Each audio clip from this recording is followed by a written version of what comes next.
You know, it's one of the most legendary stories in Naruto. The boy genius, who slaughtered his entire clan at only 13. If you wish to kill me one day, foster your hatred and despise me, surviving in such an unsightly manner as this, by all means flee, cling to your wretched life. Revealed later as a secret martyr, hero in disguise. By the end, the canon tells us he was Sasuke's beloved brother, who only ever acted for the village's sake. But what if we've been looking at this all wrong? What if from the very beginning, the narrative and Itachi himself was playing a trick on us? The unsettling truth might be this: you were never supposed to forgive Itachi. In fact, the entire story is engineered so that you can't. This isn't by accident, it's by design. Final layered genjutsu cast by the character and the author himself.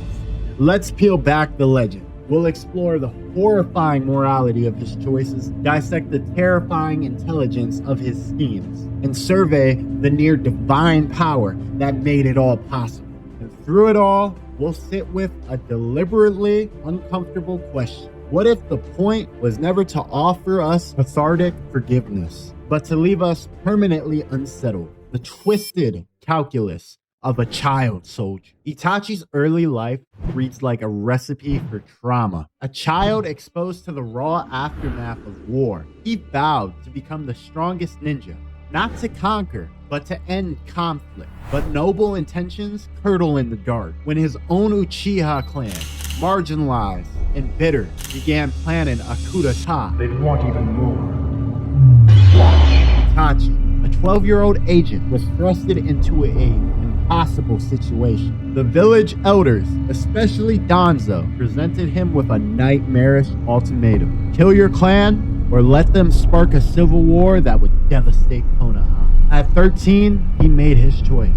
The Uchiha Massacre was an act of hellish precision. But here's where the trick begins. The story later frames this as a tragic, self-sacrificial act for the greater good. The kill one to save nine riddle Danzo taught him made flesh, and on a cold, utilitarian level. You can see the math, but the story doesn't let you rest there. It forces you to stare at the cost, the parents, the cousins, the innocent bystanders cut down. It shows you Sasuke's shattered childhood. The narrative gives you the heroic reason, but it never lets the horror fade. Even more telling is Itachi's treatment of Sasuke. He doesn't just kill the clan, he meticulously traumatizes his little brother, forcing him to relive their parents' murder over and over again in the Tsukiyomi. This wasn't just cruelty for cruelty's sake. It was a deliberate, twisted act of programming. Foolish little brother. He taunts, survive, and hate.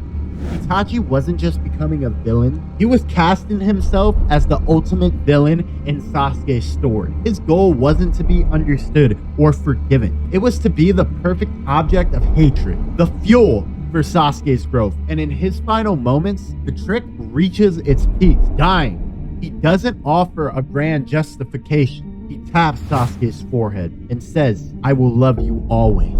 It's devastating. It's humanizing. It makes you want to forgive him. But then you remember, he never asked for that. He explicitly tells Sasuke he doesn't have to forgive him. He engineered his own damnation and wore it willingly. The story dangles the redemption in front of you, but Itachi himself rejects it. That's the first layer of the trap. The author makes you feel the tragedy, while the character refuses the absolution that would make it neat and clean. If the moral dilemma is the hook, Itachi's intellect is the mechanism. That makes the trick undeniable. Every single move he makes is part of a decades-long con. He isn't reacting, he's scripting. Returning to Konoha after the third Hokage's death wasn't just a villainous flex. It was a calculated message to Danzo. I am watching. Leave Sasuke alone. He fought Kakashi and Kurenai, not to win, but to demonstrate terrifying power without crossing a fatal line, all to maintain his cover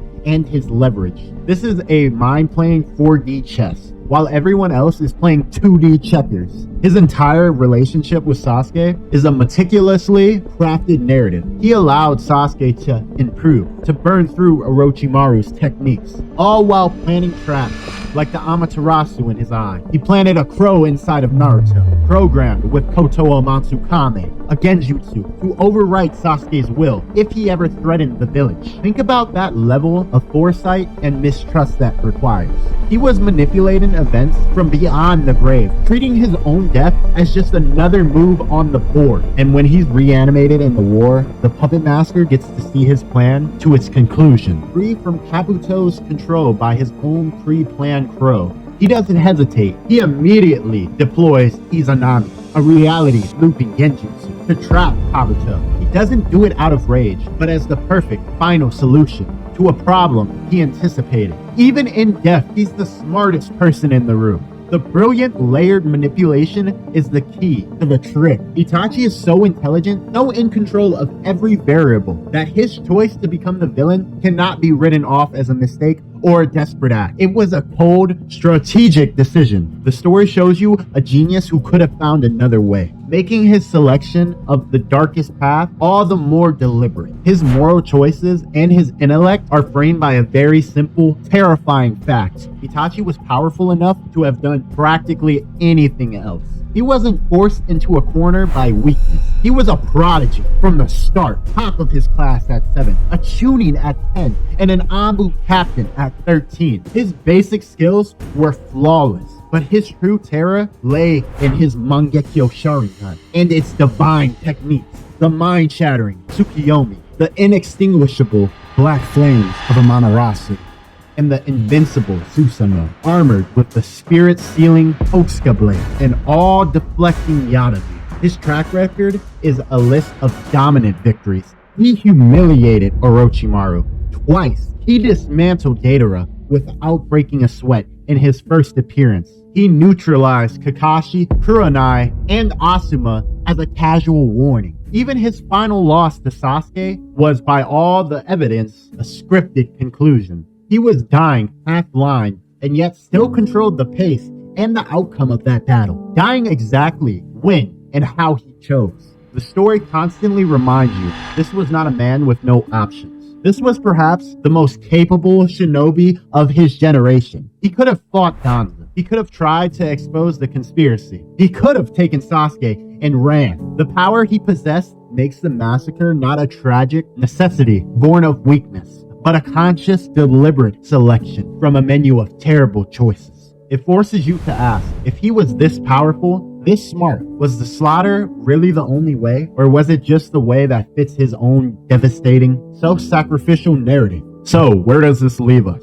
Itachi Uchiha's story is the ultimate narrative sleight of hand. Kishimoto gives us all the pieces to craft a classic redemption arc. The hidden martyr, the loving brother, the sacrificial hero, but then, through Itachi's own actions and words, he deliberately smashes that redemption. Itachi never seeks forgiveness. He engineers his own hatred. He commits atrocities with the power and foresight of a god. The story presents you with the why, but refuses to wipe away the what. The brilliance and the trickery is what makes you feel for him, while simultaneously making it impossible to truly absolve him. You're left in a state of permanent moral unease.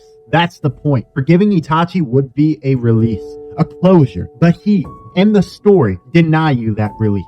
His final wish was the truth to stay buried, for the Uchiha name to retain some honor. He doesn't want a statue. He doesn't want a pardon. He wants to remain the dark secret, the necessary sin, the weight that Sasuke, and by extension, the audience, must carry forever. And if you enjoyed this video, be sure to click on the next one on the screen. I'm sure you'll like it.